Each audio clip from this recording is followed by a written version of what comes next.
नमस्कार मित्रों, आज हमारा तीसरा दिन है और मित्रों आज हम योग आसन करने वाले हैं। मित्रों योग आसन करने से पहले दीदी का आशीर्वाद ले लें। तो मित्रों देखिए हमारा बुढ़ापा आ गया, फिर भी मित्रों हमारी बॉडी अभी तक है, सिर्फ और सिर्फ योग करने से। तो चलिए यार दोस्त यार सीखते हैं यार योग।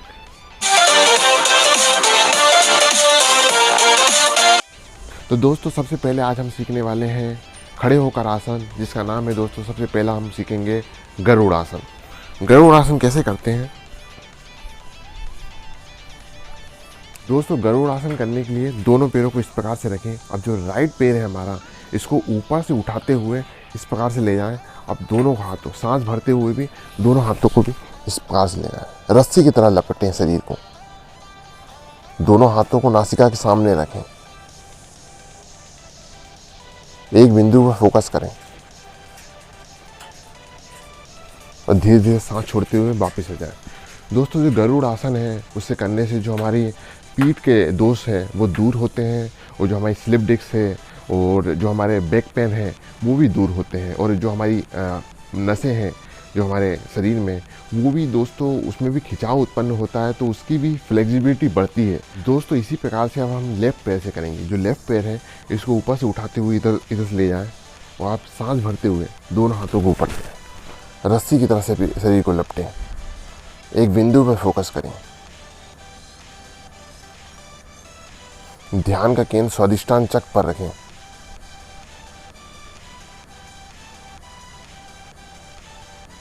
इस आसन को कम से कम आप 1 मिनट करें और सांस छोड़ते हुए धीरे धीरे वापस आ जाए।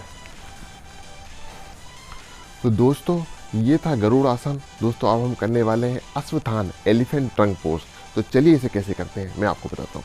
तो दोस्तों दोनों पैरों को इस प्रकार से रखें। अब क्या करेंगे, सबसे पहले हम जो राइट पैर को पीछे की ओर ले जाएंगे इस तरीके से, और जो राइट हैंड है इसको भी इस तरीके से ले आएंगे। अब जो लेफ्ट हैंड है इसको कान से सराटते हुए ऊपर की ओर देखेंगे।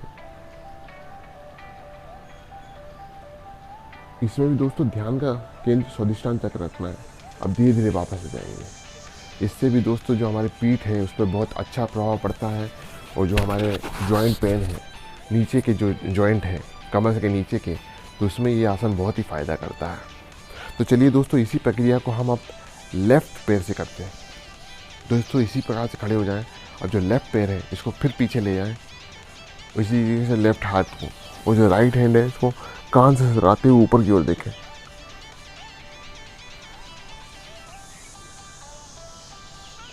जब तक आप रुक सकें तब तक रुकें। शरीर पर आसन के प्रभाव को महसूस करें, धीरे धीरे वापस आ जाए। एक जो लंबी गहरी सांस लें, उस सांसों को संभालने के लिए। तो दोस्तों ये था अश्वत्थान एलिफेंट ट्रंक पोज। अब दोस्तों हम करने वाले हैं अर्ध चंद्रासन।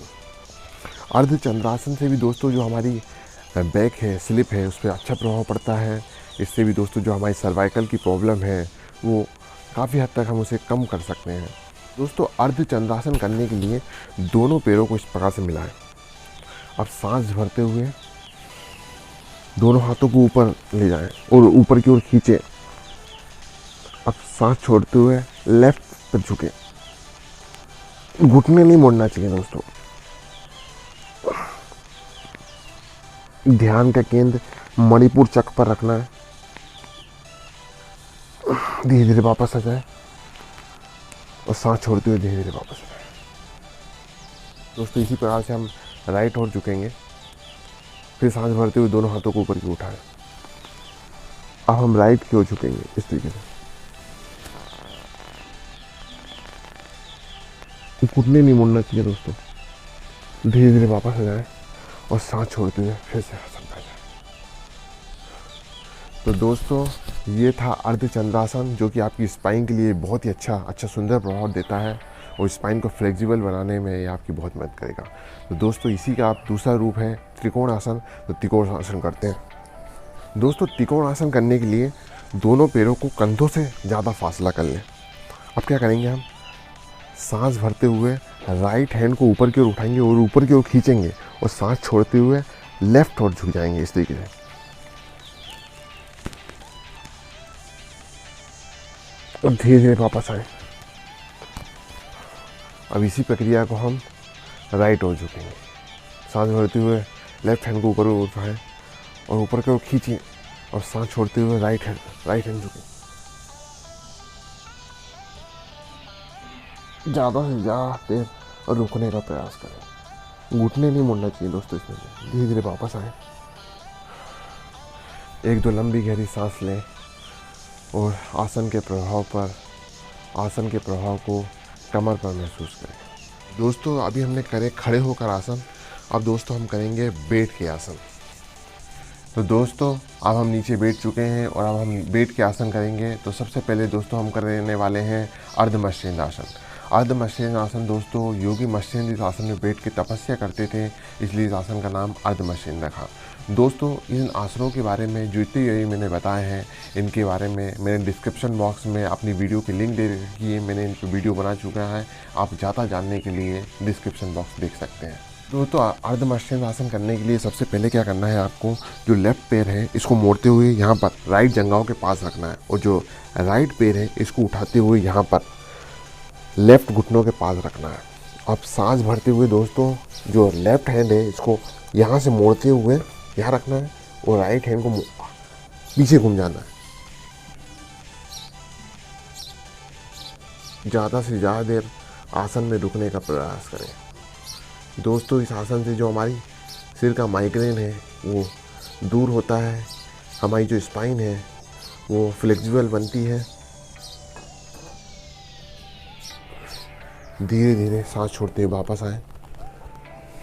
अब दोस्तों इसी प्रक्रिया को हम राइट पैर से करेंगे। राइट पैर को मोड़ते हुए यहाँ पर रखें जंघाओं के पास, और जो लेफ्ट पैर है इसको यहाँ पर रखें, घुटनों से आगे नहीं निकलना चाहिए दोस्तों। अब सांस लेते हुए जो राइट हैंड है इसको इससे मोड़ते हुए यहाँ पर लेफ्ट पैर को पकड़ें। अब हम ये लेफ्ट हैंड से पीछे की ओर झुक जाएंगे इस तरीके से। धीरे धीरे सांस छोड़ते हुए वापस आ जाए।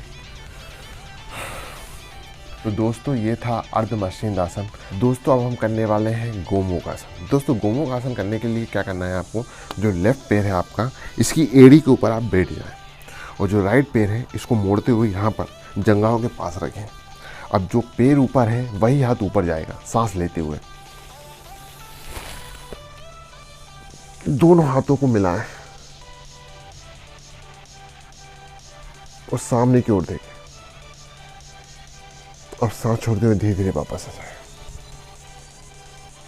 दोस्तों अभी हमने लेफ्ट पैर से इस आसन को करा था, अब हम दोस्तों इसी आसन को राइट पैर से करेंगे। तो इसी तरीके से राइट पैर को मोड़ते हुए एड़ियों के ऊपर बैठ जाए और जो लेफ्ट पैर है इसको जंघाओं के पास रखें। अब जो पैर ऊपर है वही हाथ ऊपर जाएगा सांस लेते हुए इस तरीके से।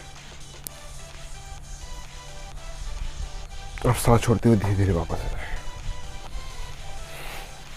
तो दोस्तों ये था गोमुख आसन, जो कि आपके नर्वस सिस्टम के लिए बहुत ही अच्छा आसन है ये। तो दोस्तों अब हम करने वाले हैं ओष्ठ आसन। देखिए दोस्तों कुत्ते बहुत भौंक रहे हैं क्योंकि दोस्तों लॉकडाउन लगा है तो सभी कुत्ते एक ही जगह एकत्रित हो गए हैं। तो चलिए दोस्तों हम करते हैं ओष्ठ आसन। ओष्ठ आसन करने के लिए दोस्तों सबसे पहले आपको क्या करना है, इस तरीके से वज आसन में बैठ जाए। वज आसन में बैठ जाएं, एक दो लंबी गहरी सांस लें और सांसों को सामान्य करें। अब हम दोस्तों क्या करेंगे, अपने घुटनों के बल खड़े हो जाएं, दोनों पैरों में कंधों जितना फासला कर लें और दोनों पंजों को भी खड़ा रखें। अब सांस लेते हुए हम पीछे की ओर ले जाएंगे, अपने जो राइट हैंड उसको ले जाएंगे पहले, अब लेफ्ट हैंड को भी और गर्दन को भी हल्का पीछे ले जाएंगे।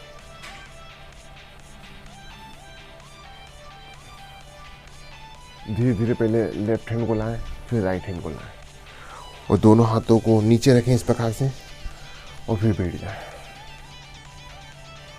एक दो लंबी गहरी सांस लें और सांसों कर धीरे धीरे छोड़ें। दोस्तों उष्टासन करने से भी जो हमारी बैक है उस पर बहुत अच्छा प्रभाव पड़ता है। हमारा हृदय पर रक्त का जो संचार है वो बहुत अच्छी तरीके से हो पाता है। दोस्तों जब भी आप बैकवर्ड बेंडिंग कर रहे हैं उसके बाद हमें फॉरवर्ड बेंडिंग जरूर करनी चाहिए योग में। तो दोस्तों अभी हमने कहा था उष्टासन, अब हम दोस्तों करेंगे उसको, जो भी टेंशन है, जो भी स्ट्रेस आया है उष्टासन करने के बाद शरीर में, उसे मैनेज करने के लिए दोस्तों हम करेंगे शशांक आसन। शशांक आसन करने के लिए दोस्तों इसी तरीके से वज्रासन में बैठ जाएं। अब सांस लेते हुए दोनों हाथों को ऊपर की ओर उठाएं, ऊपर की ओर खींचे। अब सांस छोड़ते हुए धीरे धीरे नीचे आ जाए।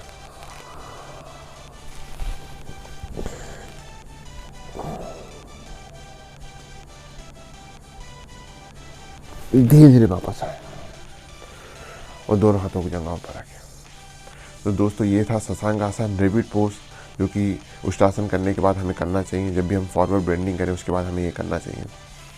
ये भी आपकी स्पाइन को फ्लेक्सिबल बनाने में बहुत मदद करता है। तो दोस्तों अब हम करने वाले हैं मंडूकासन। मंडूकासन करने के लिए इसी तरीके से आपको बैठना है वज्रासन में। तो सबसे पहले हम ये जो हाथ है इस प्रकार से क्लोज करेंगे, जो अंगूठा है वो अंदर की ओर बंद करेंगे, उंगलियों को इस प्रकार से रखेंगे। अब सांस लेते हुए यहाँ पर ये नाभि के अगल बगल रखेंगे। सांस भर ली है मैंने। अब सांस छोड़ते हुए आगे की ओर झुकूंगा।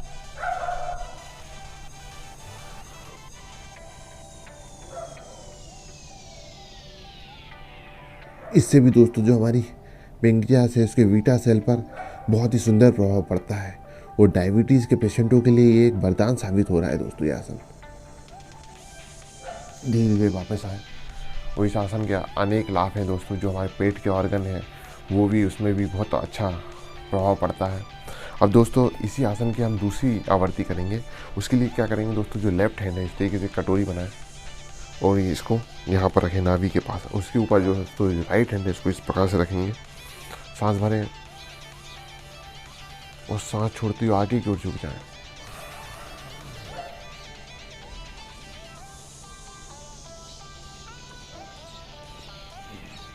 धीरे धीरे वापस आ जाएं।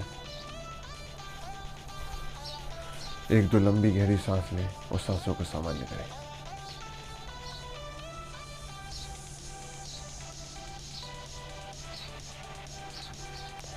तो दोस्तों अब हम करने वाले हैं भुजंग आसन, कोबरा पोज। दोस्तों भुजंग आसन कोबरा पोज करने के लिए इस प्रकार से लेट जाएं और दोस्तों जो दोनों हाथ हैं वो चेस्ट के पास रखें और दोनों पैरों को भी नीचे लेटा के रखें और सांस भरते हुए ऊपर की ओर उठें।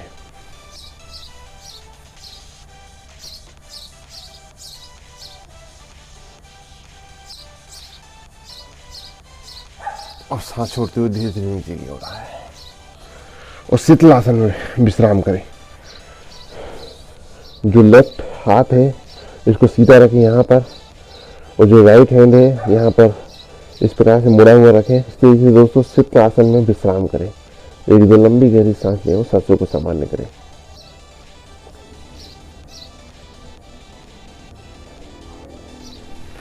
अब हम दोस्तों करने वाले हैं ऊर्ध्वमुख शवासन। ऊर्ध्वमुख शवासन करने के लिए दोस्तों इसी तरीके से लेट जाएं। अब जो दोनों हाथ है वो हमने चेस्ट के पास रखे थे, अब चेस्ट से थोड़ा सा पीछे रख लेंगे यहाँ पर। अब सांस भरते हुए दोनों हाथों के बल उठेंगे और जो गर्दन है अभी हमने यहाँ पर रखी है, अब इसको थोड़ा सा और ऊपर रखेंगे इस तरीके से।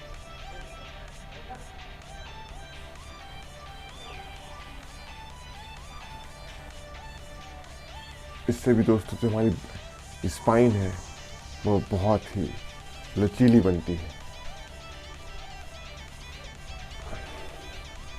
धीरे धीरे वापस आ जाए और इसी तरीके से लेफ्ट हैंड का शीतलासन करें।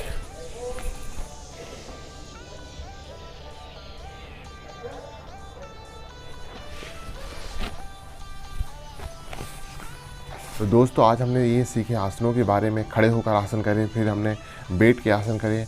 मित्रों अगर वीडियो अच्छी लगी है तो वीडियो को लाइक कर देना। मित्रों चैनल पर नए हो तो चैनल को सब्सक्राइब करके बेल आइकन को दबा देना। मित्रों कल सुबह 6 बजे फिर मिलता हूँ।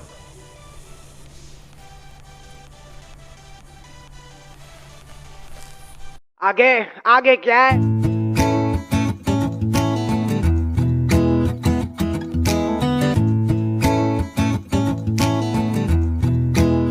मैं जिम नहीं जा सकता। योगा में क्या है?